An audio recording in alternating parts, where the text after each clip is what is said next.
2019, coming up on Roland Martin Unfiltered. Judges matter, and Black Arkansas voters have been denied the opportunity to elect the judges they choose. The NAACP Legal Defense Fund is suing the state over that issue.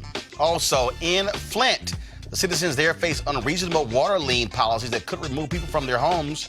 The city has agreed not to enforce those liens. We will talk with Flint Mayor Karen Weaver. The former editor of Essence Magazine launches a new platform for women of color.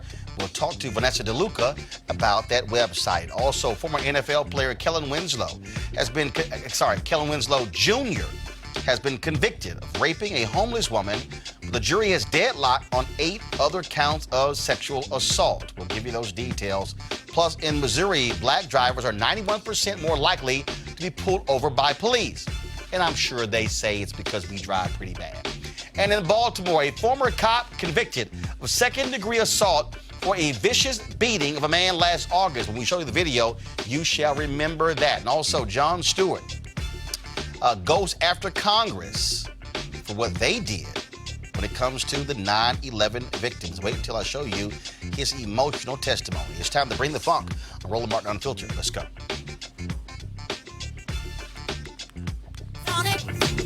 Whatever it is, he's got the scoop, the fact, the find. And when it breaks, he's right on time and it's rolling. Best believe he's knowing. Putting it down from sports to news to politics. With entertainment just for kicks, he's rolling. Yeah, it's Uncle Roro, y'all. Yeah, it's Roland Martin, yeah. Rolling with Roland now. He's funky, he's fresh, he's real, the best, you know he's Roland Martin now.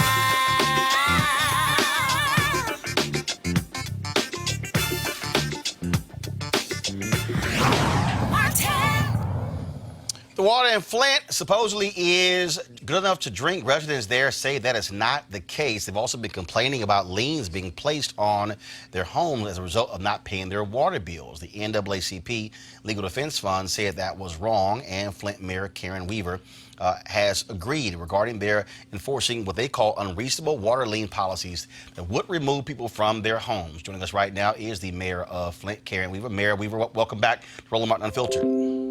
Well, thank you. I'm always glad to talk with you. So let's so exactly what's going. What was the city's policy regarding these water liens against folks' homes, and what is going to be done now? Well, you know, there had been a policy that was put in place when people got so far behind in their bills, a lien was placed on their home. And you know, I heard in your opening what you said, and you're exactly right. To me, that doesn't make any sense that we would do something like that. You know, I heard you talking about the water and what the EPA said, and we took a stance against that as well, because you know what? None of those things make any sense to do. We have not completed the lead service line replacement. We're almost through. We have about 7,000 pipes left that need to be addressed. But until those things have been taken care of, and until we know the medical community, you know, here from Flint, the physicians, the engineers, the scientists, the public health people have signed off on our water, those things will not be put in place. We are not going to enforce that. And so as a result of this, that means that if any resident has a lien against their home because of a water bill, that lien is going to be lifted by the city? Exactly, and I hope that they got the letters, because we were drafting letters to send out, and we put it out in a press release also. And so, first of all, how many people are we talking about are affected by these liens in Flint? How many people are affected by the liens? Well, now, you know what? I don't have that information in front of me, but one thing we want people to know is that if they got something suggesting that, and I think that's what happened, was there was an automatic trigger where things went out. And so people thought that liens were going to be placed on their homes. And so that was when the confusion came up. And we said, we are not going to enforce that, not at all. And you talked about what is still being done there to improve, first of all, to fix the problem. If you had a percentage, so where are you? 50, 60, 70%, Oh, no, 75%? we're about 85% complete. And so our goal is to be done either by the end of the summer or early fall.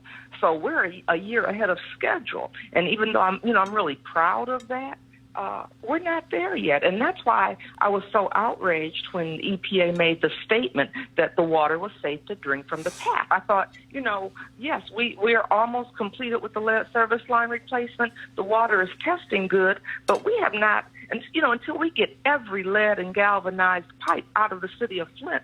How could you make such a claim until even after we get every lead and galvanized pipe out of the city of Flint and we have our people say we want to continue to see these kinds of good test results for X period of time, and then they will sign off? How can you make those kinds of claims? It just seem very premature. Are you getting the full services that you need from the state and from the federal government? No. How's that for an answer in a nutshell? No. So what do you need? Here's our issue. Because with all of the progress we've made, there are still homes whose the in-home plumbing was damaged, the premise plumbing. And that's what we had asked the state for right from the very beginning, was to give us, people should not have to go out and buy fixtures for their homes, water heaters that were damaged. And initially, the state agreed to that. And at first they said, we'll give you 4,000 fixtures a year over the next 3 years, which would have been 12,000, which wasn't enough, but it was better than what they did. We got 4,000 the first year, and then we have not gotten any more from them. We've been able to get other donations where we've been able to give people water heaters. But that's not enough, and that's the issue. And, when they've talked about having Flint fatigue, we say, well, what do you think we've got? And you all put us in this position, so why don't you help us finish fixing the problem and give funding for that as well? All right, then, Flint Mayor Karen Weaver, we appreciate it. Thank you so very much. Thank you. Appreciate you. All right. Thanks a lot, folks. Let's talk about what's happening in Arkansas, where the NAACP Legal Defense Fund, they are going after the state over the issue of voting. They contend that African Americans make up 16% of the residents in Arkansas, yet they've never had an African American elected to the state's highest court. NAACP has filed a lawsuit to change the way top courts are being filled. They say that the statewide election of all the judges on the state Supreme Court and the Court of Appeals violates the Voting Rights Act by denying black voters an equal opportunity to participate in the political process. The suit asks a federal judge to strike down the current election procedure and replace it with a new one. Let's bring in our panel right now. Joining me is Joseph Pinion, who is a Republican political strategist and commentator. Also, Malik Abdul, Vice President of Black Conservative Federation. Next to him is Kelly Bethea, communication strategist. And also joining with us is Mustafa Santiago Ali, former senior advisor for the environmental justice at the EPA. Folks, when you think about what's this whole issue of voting, we've always seen this. In the 70s, it was African Americans being elected citywide. They would have, and that's why they pushed towards single-member districts. But then you look at what happens here in Arkansas, but also other states as well, especially in the South, where you have significant black population, but you don't have any representation whatsoever. The reality is race is still playing a role when it comes to who gets elected and how folks are able to get over that hurdle. And I think it's. I think, was it just last week we were talking about Mississippi, or the week before that? This seems similar to what they're challenging in Mississippi. I think I understand this one a little less because we had, they explained, I think the representative who came on to the explained the whole electoral college. I understand this particular case less.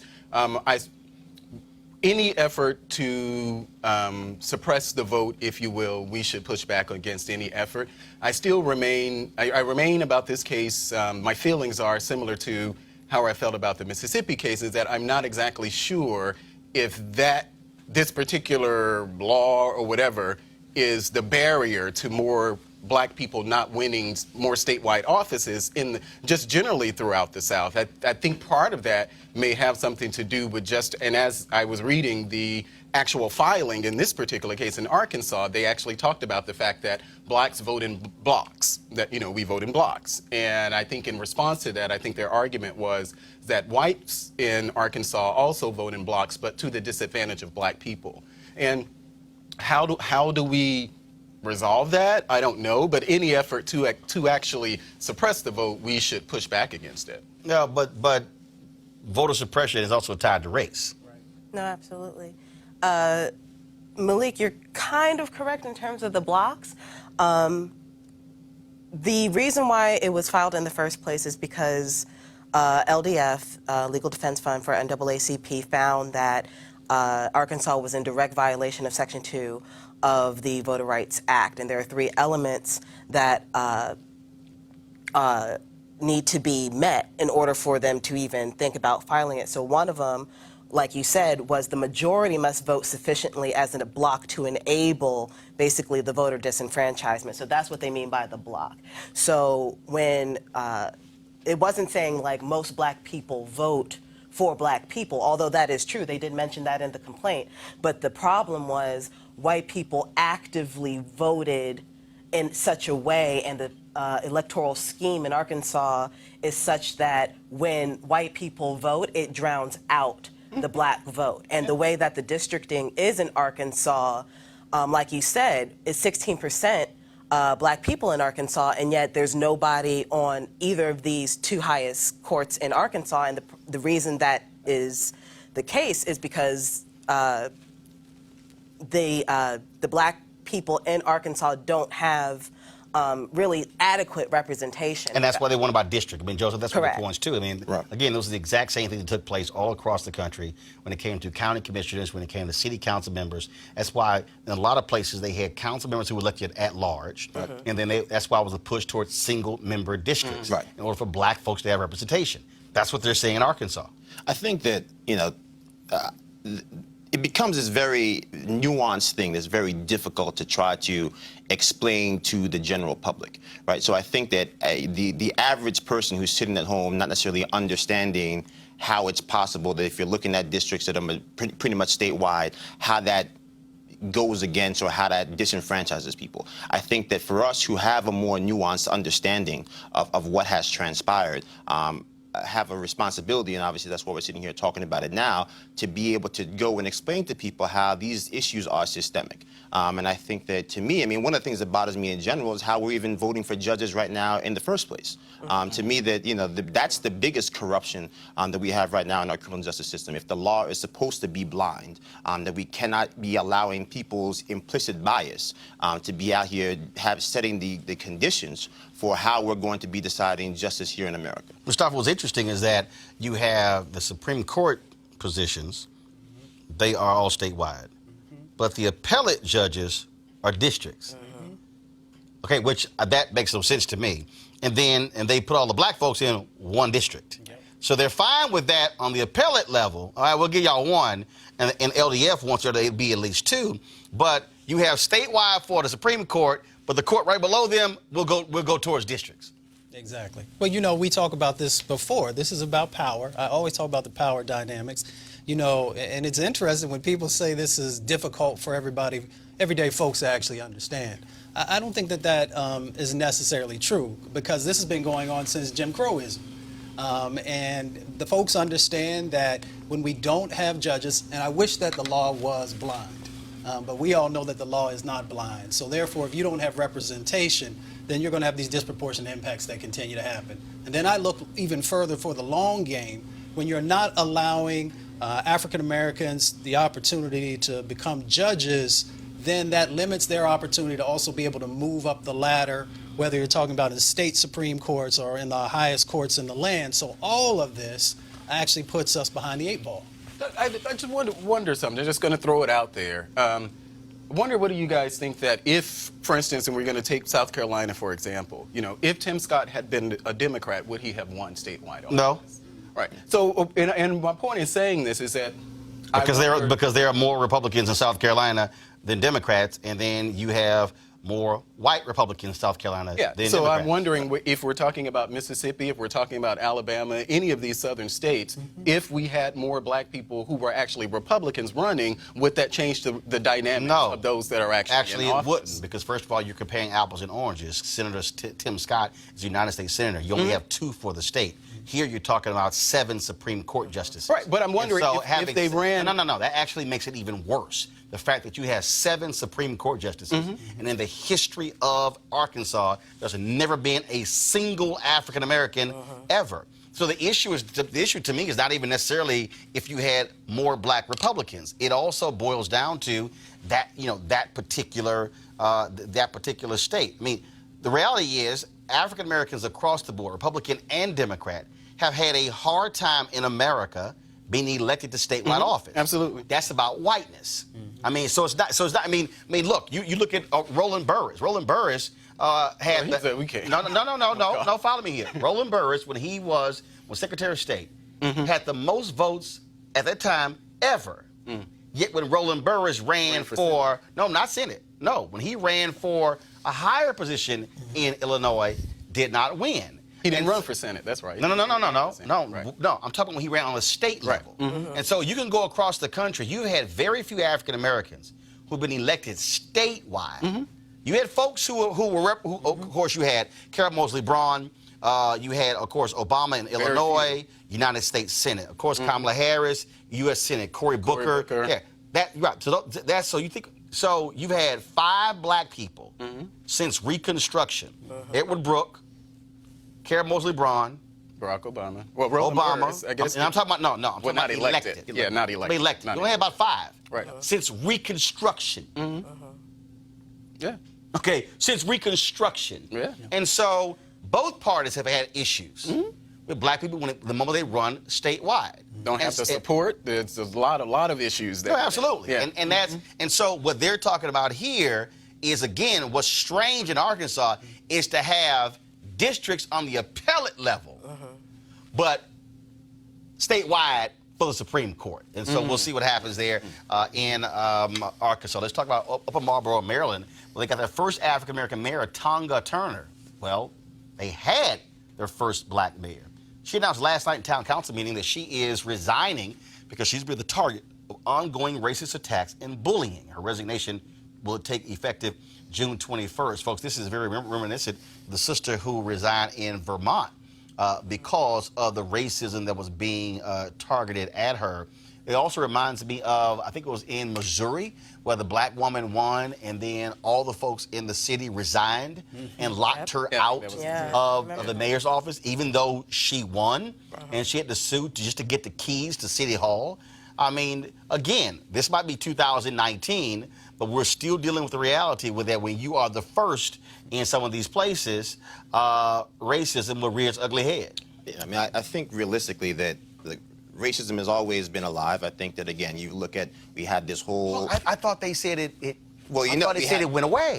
We had this post-Obama bubble where everyone wanted to hold hands, sing Kumbaya, and said that we were living in this post-racial society. But remember, that was a media creation. With this whole deal, post-racial. First of all, black people kind of like... Right. I mean, I remember I was on CNN at the time. They kept going post-racial. I'm sitting there going, what the hell are y'all talking about? Right. Let's look at the executive suite here. We ain't post-racial. I got pulled over on the way here, right? That's what that's. So you know that type of nonsense. So I think that realistically, to your point, obviously we still have the vestiges of our our racially driven existence. They still live to this day. They're thriving. But I think that again, I think there is a responsibility to understand that on some basic level, that's what you signed up for. That to me, if you're going to put your name forward, if you're going to be the person that assumes the responsibility to be the first, then you have a responsibility, in my estimation, to make sure that you're willing to carry that burden through. And to be, to be willing to face down those challenges, and it's going to be difficult. But I think that that's the only way they're ever actually going to find a way to get over that hump. I don't necessarily agree with you signing up to be locked out of City Hall when you've been elected to run City Hall. No, I don't think you signed up to be locked out of City Hall, but I think that you do sign up to realize that there are going to be obstacles that you're going to have to deal with. That means you're going to use whatever legal recourses you have to fight back. That means you're going to use whatever social recourses you have to fight back. But I think the notion to just sit there and say that, this is too hard, I'm out, I think that does a disservice to the individuals that even made it possible for you to get to that situation. I don't think it was that simple of a solution for them to resign. I mean, if you have every single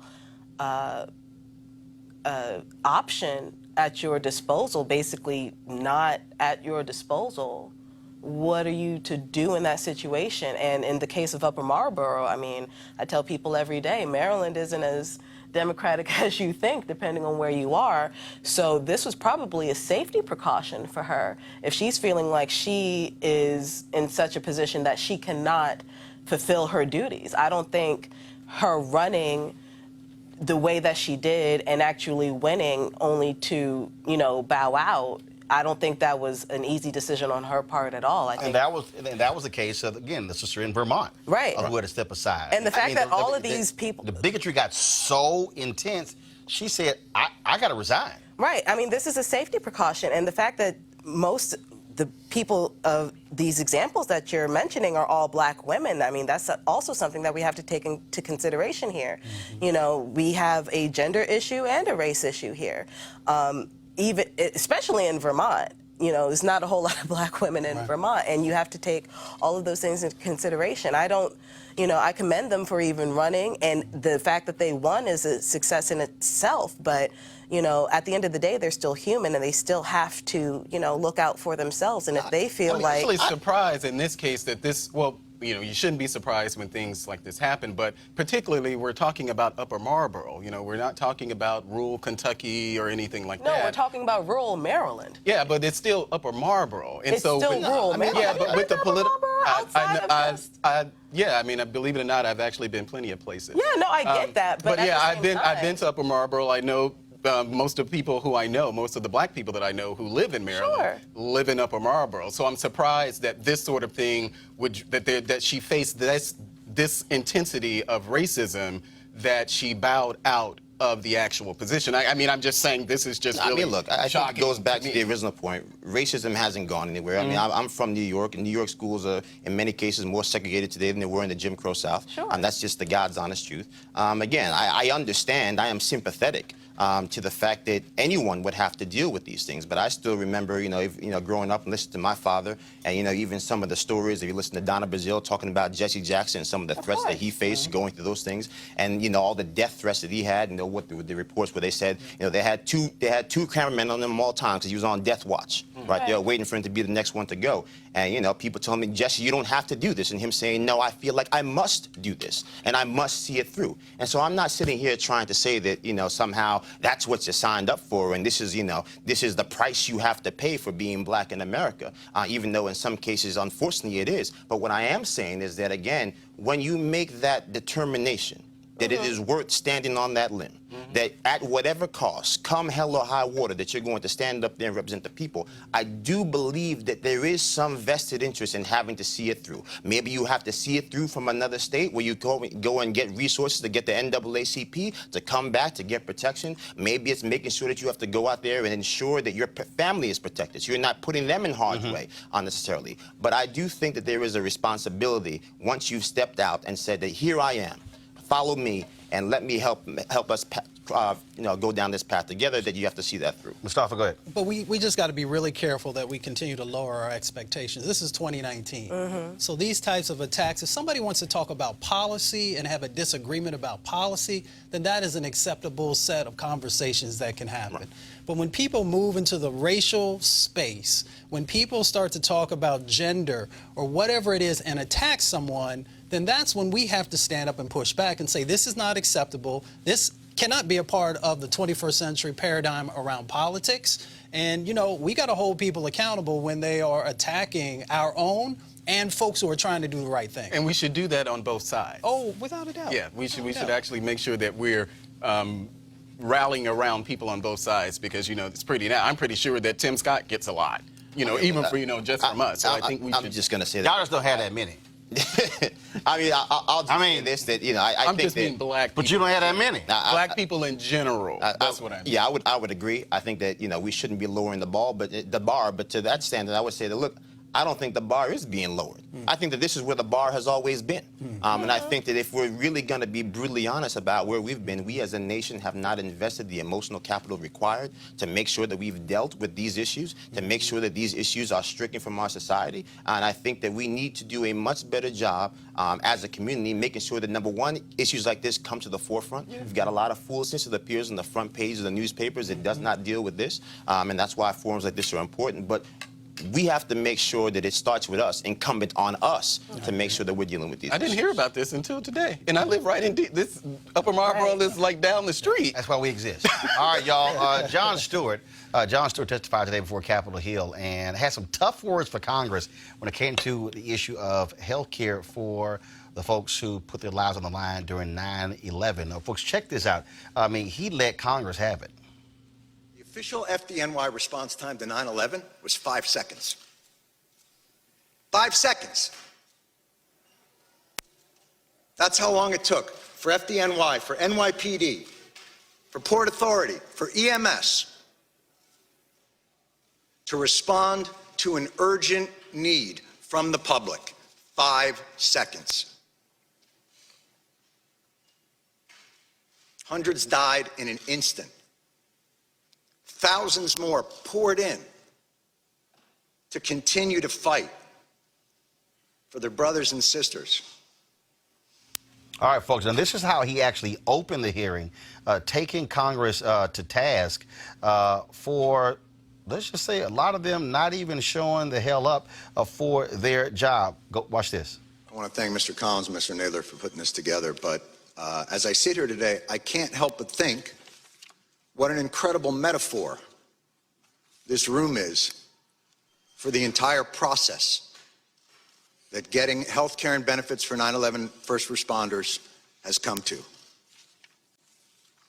Behind me, a filled room of 9/11 first responders, and in front of me, a nearly empty Congress. Sick and dying, they brought themselves down here to speak to no one. It's shameful. It's an embarrassment to the country, and it is a stain on this institution. And you should be ashamed of yourselves for those that aren't here, but you won't be. Because accountability doesn't appear to be something that occurs in this chamber. Wow. To see, first of all, you got to be an idiot if you're a member of Congress and you are on this committee and you don't show up. Yeah. This is another failure of our Congress, of our government. And I was listening to some of it after some of the people who were actually there, the firefighters, and they were talking about how they've seen the words, the nice, comforting words from these politicians, and, they talked about that. But then when it comes to actually advocating, putting some meat on the bones, they're nowhere to be found. So, this is an example of your nice words are just that, It's nice called words. peeping the process. What it is it's faux patriotism, part-time patriotism, and I know this intimately. I've been a first responder for natural disasters, and I remember, the impacts that were happening to folks who ran into the World Trade Center, those who lost their lives, but also those who've been exposed to pollution, and the toxins that were inside of the building that came from the jet fuel and all these other things, and how people have been crying out year after year. One, do you see us? Yeah. And two, are you willing to help us? We are the ones who are there on the front lines when we have these types of things. And it's just, it's so disrespectful to the country. It's disrespectful to those men and women who give their lives. And it just goes to show you who's serious about, protecting our country, who's serious about standing up for what's right. And it's interesting, folks will get tied up in knots when Colin Kaepernick actually took a knee, and they were saying that he wasn't patriotic. But when you have men and women who are getting paid to sit on Capitol Hill and not show up for these types of situations and support people, that shows you what real patriotism is all about, if you want to go from that paradigm. And according to, so this is the New York Post, the House bill in question permanently reauthorizes the Victim Compensation Fund through October 1st, 2090, which should account for the lifespan of all the children and the adults sickened by the terror attacks. But right now, the fund has a funding shortfall because survivors would receive cuts of 50% for pending claims and 70% for future claims. Yeah, I mean, it's, you know, as a New Yorker, I mean, you sit here and you hear some of these gut-wrenching stories about, you know, individuals who can't work. I mean, they have migraines, they've got fluid leaking from their brain, you know, on an almost weekly and recurring basis. And so I think it truly is shameful when you have half these individuals who are ready to give themselves a raise, not just 2 days ago, and now they can't even show up for committee meetings. For individuals who literally ran into the fire, a fire that, by all accounts, didn't go out for months after the towers fell. You know, individuals who you see those images of people covered in soot. Most of those people are no longer alive because of the toxins that people were breathing in. And so it just really, it makes you think, and it forces you to really, to truly examine the fabric of a nation, where you have Hurricane Katrina, I mean, my father in particular, living in a FEMA trailer in Houma, Louisiana, you know, waiting to be able to go back home. You've got individuals here in Puerto Rico who still don't have power. You've got people in Flint, Michigan who don't have clean water. When pain comes to the front doors of people who need our help the most, when we are supposed to be the nation that takes care of our own, in particular those who stood in front of us when danger came and reared its ugly head, it seems that inevitably those who are the loudest fervor for the red, the white, and the blue are nowhere to be found. That's right. All right, folks, going to a break right now. We come back. We'll talk with Vanessa DeLuca, the former editor, top editor at Essence Magazine, about a new website for women of color that she is working on. That's next. Roland Martin Unfiltered. Back in a moment. You want to check out Roland Martin Unfiltered? YouTube.com/Roland S. Martin. And subscribe to our YouTube channel. There's only one daily digital show out here that keeps it black and keep it real. It's Roland Martin Unfiltered. See that name right there? Roland Martin Unfiltered. Like, share, and subscribe to our YouTube channel. That's youtube.com/Roland S. Martin. And don't forget to turn on your notifications so when we go live, you'll know it. All right, folks, they're back. MarijuanaStock.org has another great investment opportunity. If you were lucky enough to invest in their last crowdfunding campaign, you know they raised a lot of money in just a few months investing in legal marijuana farms. Those initial investors now own shares of a publicly traded company. And, of course, they're excited by that. Now they have a new investment opportunity that is as good, if not better, than the last. I'm talking about industrial hemp CBD. For those who don't know, the hemp plant is a cousin to marijuana, of course, and then it has a higher concentration of CBD, which means hemp CBD gives you all of the medical benefits of marijuana without getting you high. Now, until recently, hemp farming was practically illegal in the U.S. and heavily regulated by the DEA. However, that changed with the 2018 Farm Bill, making it legal to grow hemp CBD in the U.S. and creating one of the largest commodities worldwide.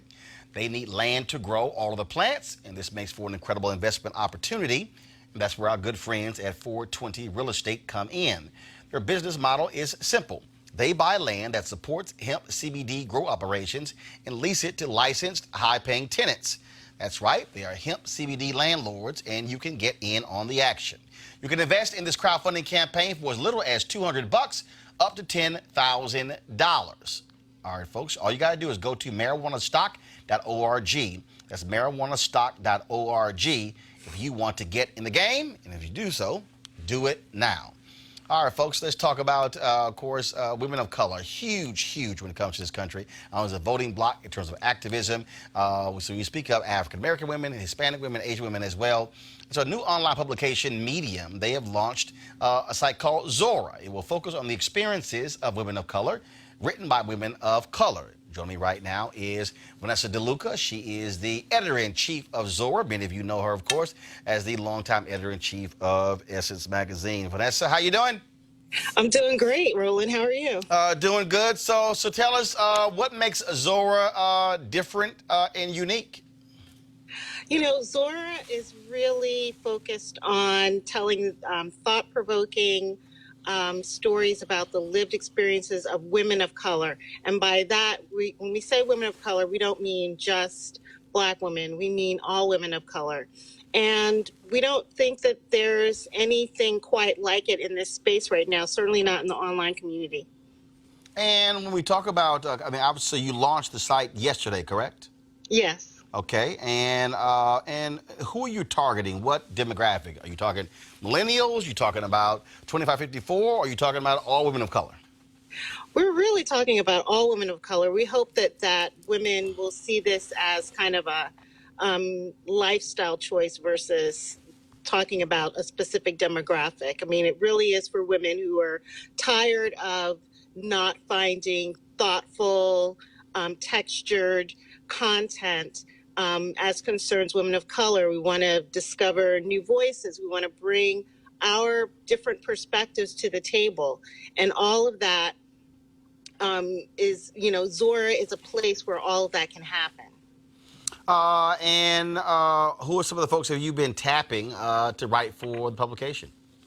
Oh, so yesterday we launched with an essay by Yara Shahidi, who talked to us about her love of James Baldwin. We also had an op-ed by Kamala Harris, where she talked about her plan for pay equity as a presidential candidate. And then we had some other voices, people from like Morgan Jerkins, Tina McElroy-Ansa, Vanessa Hua wrote this beautiful piece about learning how to connect with her culture. I mean, there's a wide variety of content, from personal essays to reported pieces to op-eds, Q&As. You'll find it all in Zora. All right, then. And, of course, I see the interesting piece here, the highs and lows of being a Black editor-in-chief, written by the former editor of Teen Vogue. Yes, that's one of our most popular pieces, Elaine Wilteroth's very honest, candid expression of what she went through and why she decided to leave Teen Vogue. And she was willing to, let us excerpt her upcoming book and talk all about it. All right, then. Well, Vanessa DeLuca, we appreciate it. Glad to see you still doing what you love to do, and we look forward to checking out Zora. Thank you so much. Take care. All right, thanks a bunch. So one of the things that still is interesting to me when we talk about media, I mean, the reality is when you look at, again, jumping off on this piece here, the reality is you still are seeing, this is a white-dominated industry. Mustafa, they set the agenda, they set the tone. You look at the political coverage right now going on when it comes to who are the folks, the lead writers, when it comes to who are the folks on these television networks. Yeah, you see sprinkle, but the reality is that's who is determining so much of this. And I keep trying to explain to people that this is the last bastion, that when media changes, when you have wholesale diversity in media, then the game changes. Also, Politico has a piece out today talking about how white the Treasury Department is, how basically the upper echelon of the Treasury Department are a bunch of rich white men. And same thing, I tell people all the time, the Treasury Department is the only agency sharing along with the White House. And so power is the White House, Treasury Department is money. Power and money go hand in hand. And we have to be, and the people out there who are saying, man, just start your own. Well, first of all, we started our own. There's a whole bunch of people who don't even support our own. That's a whole different conversation. But we have to understand that media sets the tone in this country for everything. It is. I mean, it tells the narrative. It defines if you are seen in a positive light or of a negative light, if you are seen as someone that folks should be investing in. All of these various things go into that mix. And, it goes to the top. And when we don't have diversity that's there, we're going to get certain types of stories. And that's why your show and others are so incredibly important, because that narrative is shared not only in this country, but it's shared around the world. And you travel internationally, and most of the panelists here do as well. And that's the first thing that people see, whatever those stories are that are being shared. So that's why it's so incredibly important for us to be not only engaged in this, creating our own, but also pushing and making sure that, that media looks like America. Pushing and make sure. That's exactly what, this reminds me of, I think back some years ago when Obama got in office, and I think it was MSNBC, they had this movement, it was called Lean Forward. And it was supposed to be their diversity movement. They had a lot of diverse, hosts and panelists on their show. No, that wasn't Lean Forward. It wasn't Lean Forward. It wasn't Lean Forward? No, Lean Forward actually came... From the book. No, Lean Forward actually came a few years later. Okay. Now there was... So here's actually what happened with that.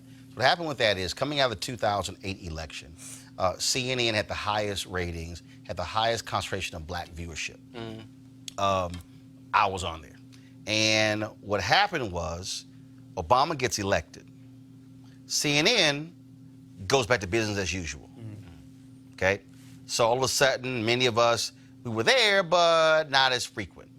Then the healthcare, I never forget, the healthcare conversations started taking place. Virtually no black people. And I remember sitting in the office of Jim Walton, who was a worldwide CEO. And he asked me, he said, Roland, what do you think about our healthcare coverage? I said, it's shit. He looked at me, I said, it's all process. I said, Jim, you're sitting across from a man who in 2000, Democratic National Convention, my appendix ruptures. I got to go to the hospital. I said, I spent 5 days in the hospital. I said, healthcare costs almost upwards of $100,000, had to eventually file for bankruptcy. I said, don't you think that my perspective on healthcare is going to be a hell of a lot different than the rest of these people? I said, so why am I not on the air? And so what happened was, we got to the fall, and MSNBC decided to say, oh, damn, they started upticking their numbers. Then they just started hiring all kind of black people. And they started hiring black people left and right. But I kept telling the black folks, be careful, because trust me, when Obama's done, watch what happens. Yeah, and that's what began to happen in 2015. You start seeing black folks go away, go away, go away, go away, go away, go away. And then, they still have, folks there, but it was a lot different. And you had some issues going on there when it came to how advertisers felt, or whatever it is. All those different things going on, and the dynamics changed. Now, they still right now have the highest black viewership out of all the cable networks, but the reality is there's not a single African American who is host in prime time at MSNBC. You tweeted something. I think or maybe you retweeted it. It was a photo of their lineup. I think 4 or 5. I think all white women. It was all these women who were in daytime at MSNBC. Right. And so that O'Brien was like, where are women of color? That's what it was, right. But the only woman of color who's in daytime television is Harris Faulkner at Fox News. Yeah. And just to kind of button this up where I was going is, I think this is an opportunity. So, MSNBC has the largest black viewership.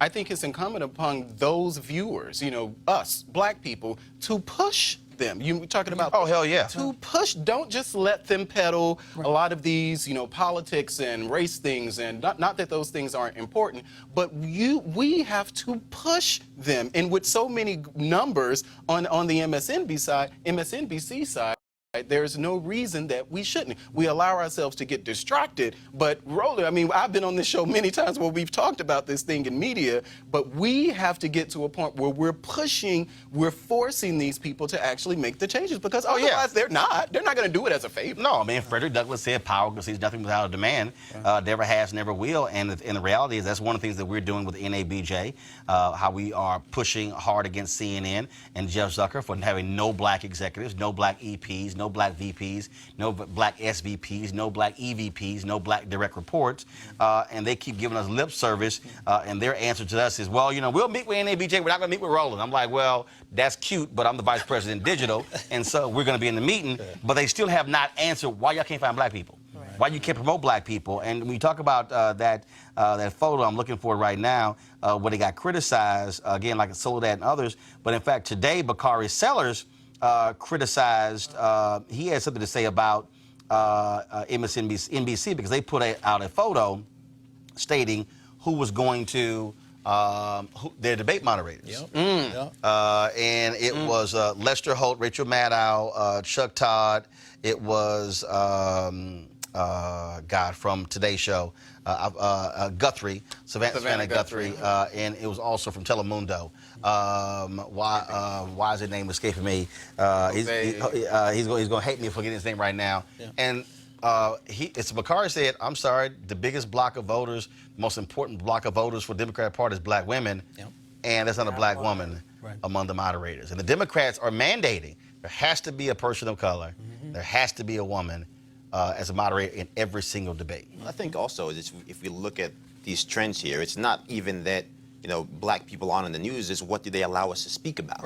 Right. And so again, when you're talking about, it's not enough just to say that, oh, we had a panel that was all black and therefore we're good for a week. Right. It's a matter of saying that, look, if you don't have black voices coming to bear on the economy, we can talk about literally you can talk about GDP, but let's talk about hood economics. Does that money circulate in our community? How long does that? If you're looking for a black economist, watch this show. And pretty much. No, I mean, you're not. I mean, look, I didn't see black generals and black military people on D-Day in regular coverage. Don't give me the black economist when we're talking about black economics. No, give me the black economist who's discussing the economy. But the reality is, you don't see that because you don't have somebody. And don't give me the ghettoization of news. Don't give me CNN, the panel of when you got 4 or 5 black people up there, and then you want to be this whole messy, crazy shouting match versus a sane conversation. But that also happens because you don't have people at the top actually monitoring what's going on. So you have a whole panel of black people, and like you said, boom. But if you have, white people with the perception of what black people are, that's what's going to be on your television. So that's why shows like this are important, because you have black people at the top who actually know what black people need to see, what black people are, not a caricature, not a stereotype, but who we are. And we also don't have to be manufactured to fit a mold as to what other people think black people are. But again, it starts at the top. It starts with the executive. Look, I think that obviously, I think the media is kind of the last horizon, right? That I think that when we're able to tell our stories and preach our truth, that we'll have a better ability to have our opinions and our views and our needs met. But I think that this is not just a media thing. I think it goes to the people who are trying to start a black-owned supermarket and can't get black people to donate money to make sure that they can have a supermarket that supports black-owned businesses. It's getting us out here to say that how can we not have all the brilliant people who have gone out there and made podcasts and made NPR a whole heap of money, who then turn around and try to get out there and start their own podcast and can't get black people to tune in. And so, yes, it is systemic, and yes, on some basic level, it becomes very difficult if you don't have the resources to get those resources together. But if we're not even willing as a community to start pooling those resources for the 1 show, for the 2 shows, for the 3 individuals that we know have put it on the line for our community year in and year out, not going to happen. It's not going to happen. Point blank, period.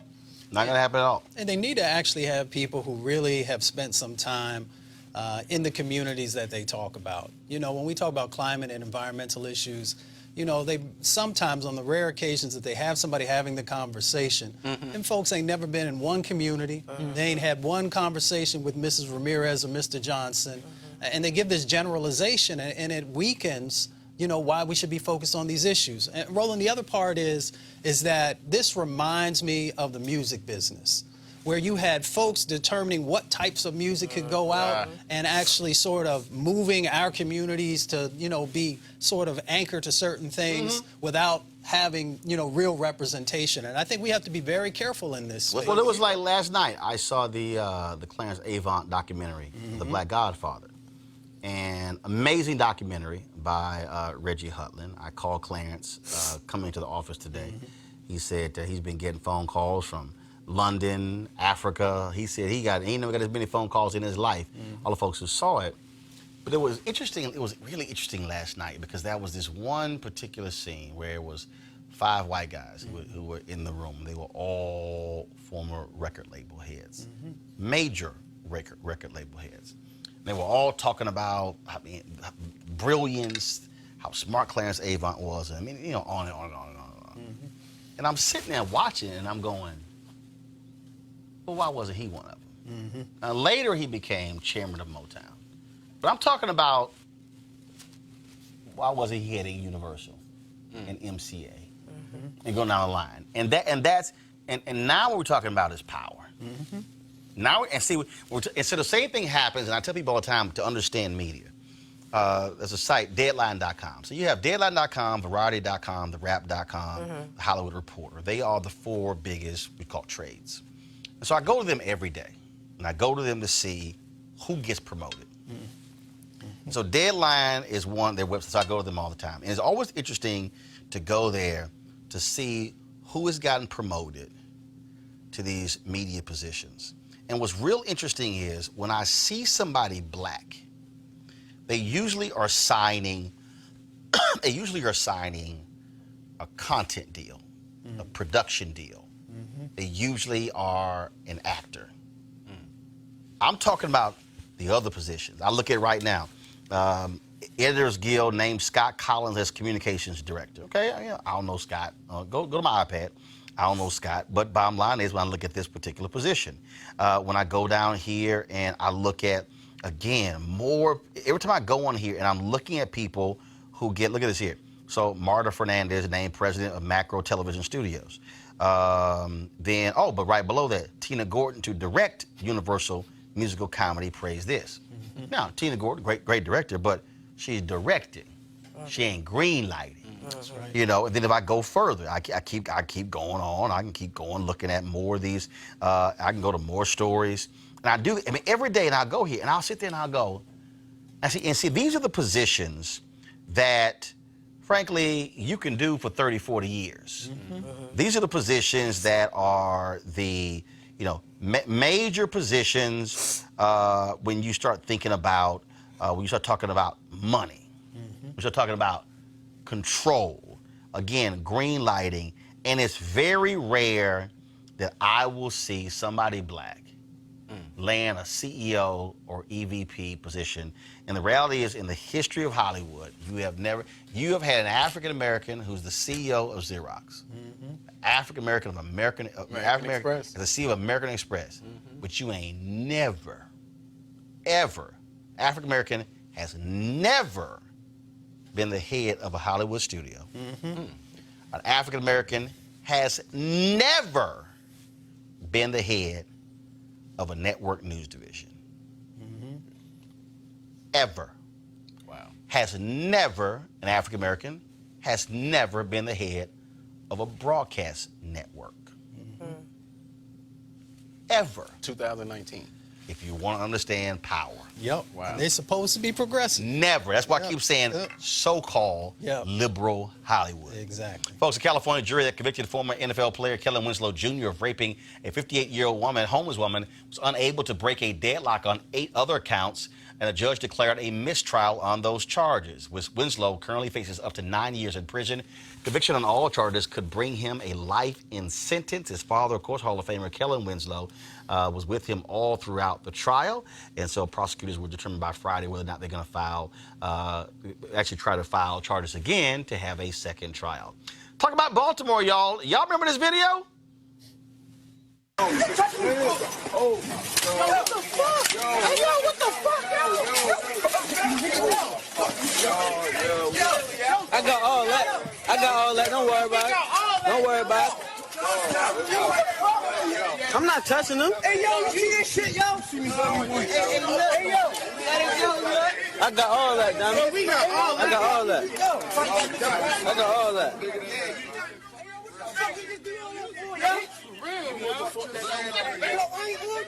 Well, y'all, that former cop that headed to jail, Arthur Williams, was convicted of second-degree assault and misconduct and not guilty of the more serious charge of first-degree assault.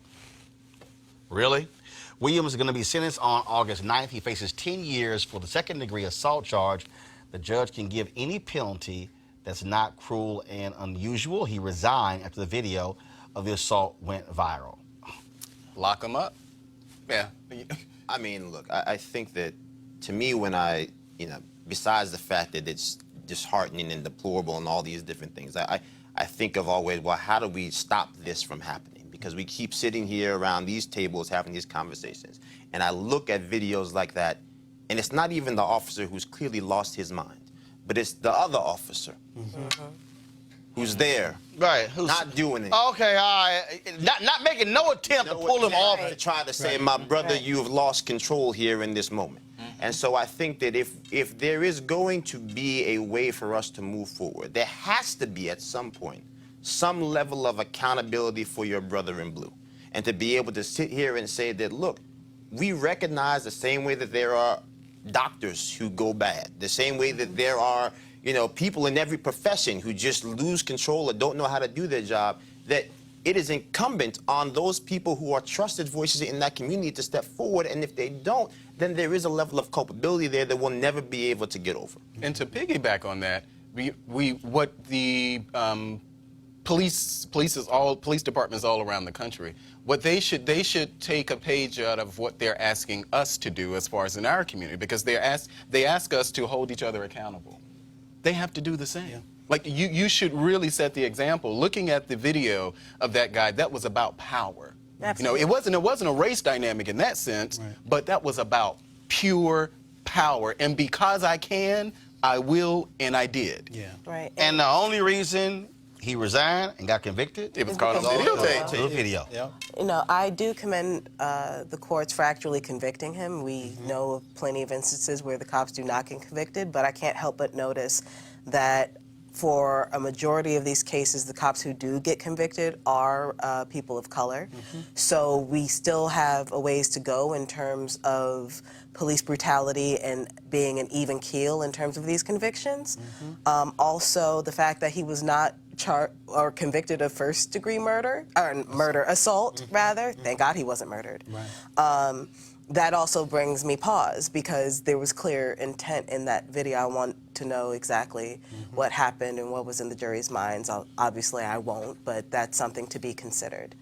Well, the question, too, will be, you know, is there a civil case? Will there Exactly. be proper remuneration of this individual? We've seen huge payouts for folks who are not people of color. And then we got to look at what's really going on. This is a part of the dehumanization of folks who reside inside of our communities and people feeling that they have the right to be able to do certain things to people in our communities. And if we don't address that as well, then we're going to always have these types of situations where those who think that they have power or do have some form of power will play it out in the lives of people inside of those communities. And when you talk about that, when you talk about this cop being convicted, it sort of reminds me, of course, the cop in Minneapolis who got sentenced to 12 and a half years for killing a white woman. The cop who killed Philando Castile, nothing happened to them.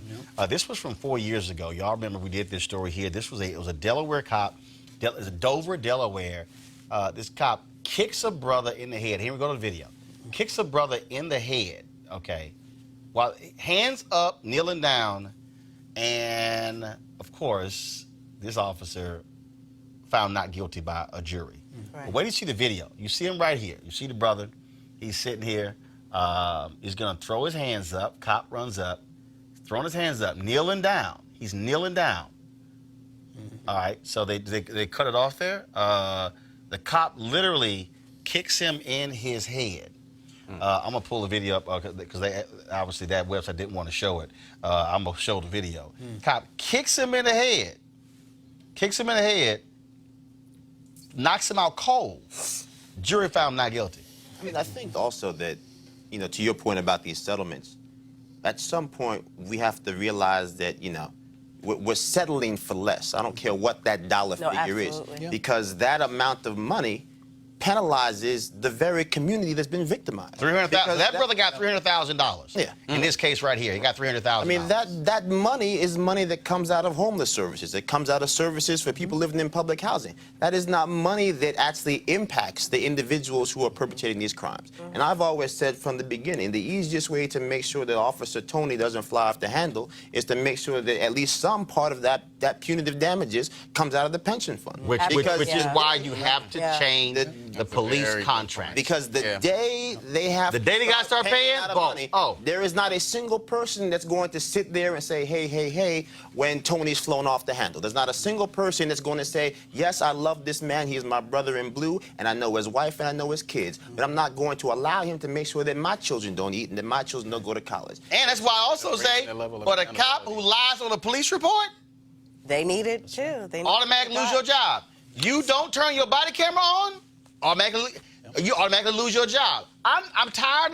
Not quite. No, go back to the video. I think it's gonna come up now. You should be able to see the video here. That is just crazy to me when they finally. So actually, guys, you went to a little bit. Okay, here we go. Let me pull it back. All right, so watch this here. Brother's hands on his head, going down, and the cop kicks him in his head. That's ridiculous. Knocked him out cold. The jury said he was not guilty. And we continue to see these, you know, we talk about police officers, but we see this stuff with these juries all the time. I don't know what it is about the system that allows. I mean, look, I don't think it's necessarily. Kelly, then Joseph. Oh, I'm sorry. But I don't necessarily think it is a systemic thing, absolutely. But when you talk about a jury, you're still talking about people. And when it comes to people, there's an inherent racial bias there. And there's an inherent racial bias when it comes to these cops. And not just white people. You have black folks who are juries. We give cops all kinds of leeway. Right, and when it comes to cops, and I keep saying this on this show, if you have a racial bias that you know of, or even don't know of, but you feel like you might, you don't need to be in a client-facing job. And that client could be, you know, a constituent. That client could be just, you know, a pedestrian that you're trying to protect and serve. If you feel like just looking at that person, you're automatically going to kick them in the head because all of a sudden you're afraid, or all of a sudden you're fearing for your life. I mean, you see video after video, and I get to the point where just for my self-care, I can't watch these videos anymore because you see it again and again, and it is traumatizing. But if you are in a job like this, if you're a cop, you don't need to be in that kind of job. You need to find something else where your racial bias won't be, you know, inflicted upon me. What Joseph says, point blank. Once the cops got to start paying, all this stops. Absolutely. It's just the truth. And I mean, to me, also, again, as a community, saying that, look, if you're mad about this, if you're, to your point, can't watch this, I'm embarrassed to tell you how long it took me to read the new Jim Crow. I mean, to this point, I still can't bring myself to watch when will they, you know, when they see it. I still haven't seen it. Haven't I can't do watched it. It's not because it's not available, but I can't bring myself to do it because it's just too, it's a lie. The weight. But, you know, to your point, we also have, as a community, to say that, look, if you're mad, are you registered to vote? Because even if you don't want to vote, you have to be registered to vote to end up on these juries. That's right. Right. And so now if you're sitting here saying that, look, that's a whole nother conversation that we can get at and I can yell at you for. But at the very least, if you're upset about what's happening in these communities, if you're mad and tired of seeing your brothers and your sisters and your mommies and your aunties being treated as subhuman, then get off the sidelines and make sure that you're in that jury box. When those people start saying, well, the officer said this, and start poking holes in these stories. All right, folks, last story here. A report from Missouri's Attorney General shows that black drivers across the state are 91% more likely than white motorists to be pulled over by police, and African Americans are even more likely to be stopped in the communities where they live. The Missouri NAACP in 2017 issued a travel advisory warning for people to be careful while in Missouri because of a danger that civil rights won't be respected, citing in part the Attorney General's annual report on disparities in police stops. See, that's just the reality of what it means to be black in America. And again, the thing that we have to understand,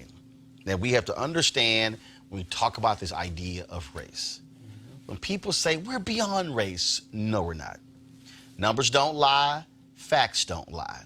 When you don't see any black people in the upper echelon of the U.S. Treasury Department, when you see few black people literally in suites all across media and also hedge funds and Wall Street, when you see it in corporate America, what you are seeing is you are seeing the vestiges of white supremacy.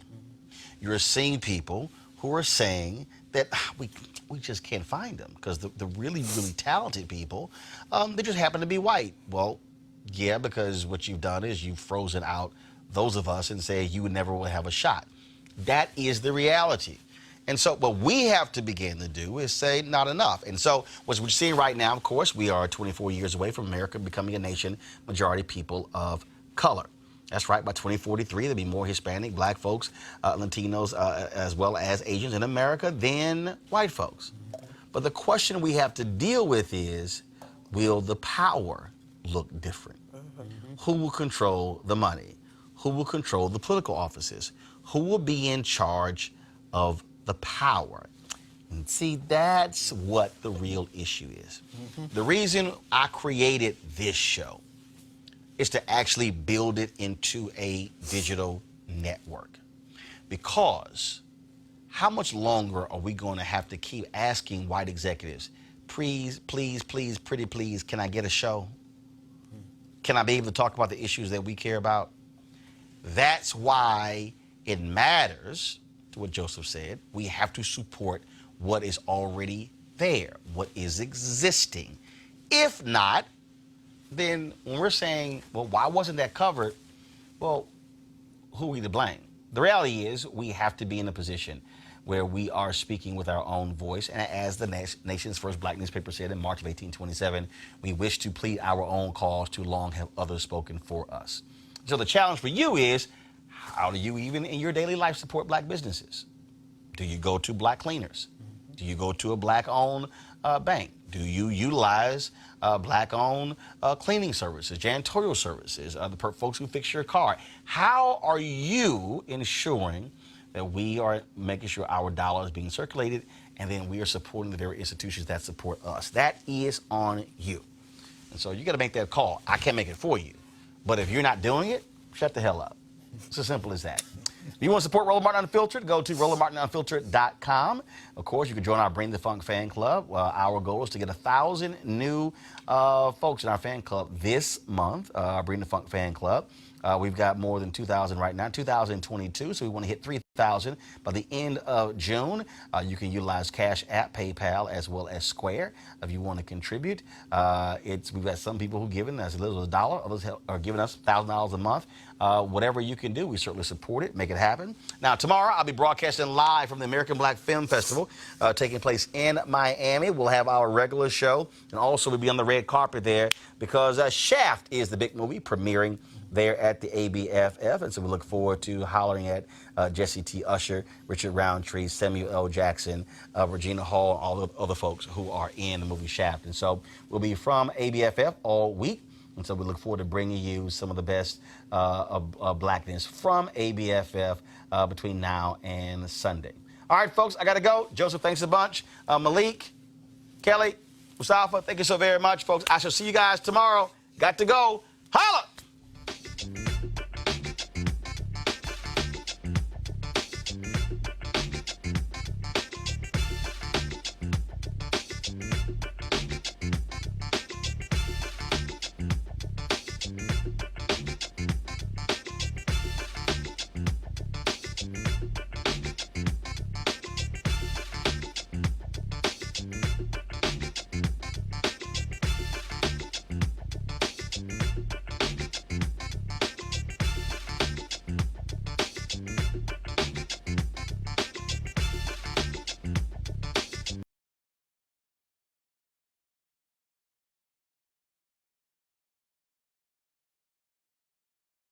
You want to support Roland Martin Unfiltered? Be sure to join our Bring the Funk fan club. Every dollar that you give to us supports our daily digital show. There's only one daily digital show out here that keeps it black and keep it real as Roland Martin Unfiltered. Support the Roland Martin Unfiltered daily digital show by going to RolandMartinUnfiltered.com. Our goal is to get 20,000 of our fans contributing $50 each for the whole year. You can make this possible. RolandMartinUnfiltered.com. You want to check out Roland Martin Unfiltered? YouTube.com/Roland S. Martin. And subscribe to our YouTube channel. There's only one daily digital show out here that keeps it black and keep it real. It's Roland Martin Unfiltered. See that name right there? Roland Martin Unfiltered. Like, share, and subscribe to our YouTube channel. That's YouTube.com/Roland S. Martin. And don't forget to turn on your notifications so when we go live, you'll know it. Hey fam, want to check out Roland Martin Unfiltered? The blackest show on all of digital, cable, and broadcast. Check out our audio podcast. There's only one daily digital show out here that keeps it black and keep it real. It's Roland Martin Unfiltered. Press play.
You want to check out Roland Martin Unfiltered? YouTube.com/Roland S. Martin. And subscribe to our YouTube channel. There's only one daily digital show out here that keeps it black and keep it real. It's Roland Martin Unfiltered. See that name right there? Roland Martin Unfiltered. Like, share, and subscribe to our YouTube channel. That's YouTube.com/Roland S. Martin. And don't forget to turn on your notifications so when we go live, you'll know it. Hey fam, want to check out Roland Martin Unfiltered? The blackest show on all of digital, cable, and broadcast. Check out our audio podcast. There's only one daily digital show out here that keeps it black and keep it real. It's Roland Martin Unfiltered. Press play. You want to support Roland Martin Unfiltered? Be sure to join our Bring the Funk fan club. Every dollar that you give to us supports our daily digital show. There's only one daily digital show out here that keeps it black and keep it real. It's Roland Martin Unfiltered. Support the Roland Martin Unfiltered daily digital show by going to RolandMartinUnfiltered.com. Our goal is to get 20,000 of our fans contributing $50 each for the whole year. You can make this possible. RolandMartinUnfiltered.com.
Want to check out Roland Martin Unfiltered, the blackest show on all of digital, cable, and broadcast. Check out our audio podcast.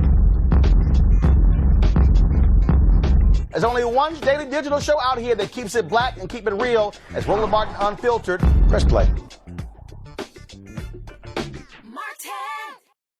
You want to support Roland Martin Unfiltered? Be sure to join our Bring the Funk fan club. Every dollar that you give to us supports our daily digital show. There's only one daily digital show out here that keeps it black and keep it real. It's Roland Martin Unfiltered. Support the Roland Martin Unfiltered daily digital show by going to RolandMartinUnfiltered.com. Our goal is to get 20,000 of our fans contributing $50 each for the whole year. You can make this possible. RolandMartinUnfiltered.com.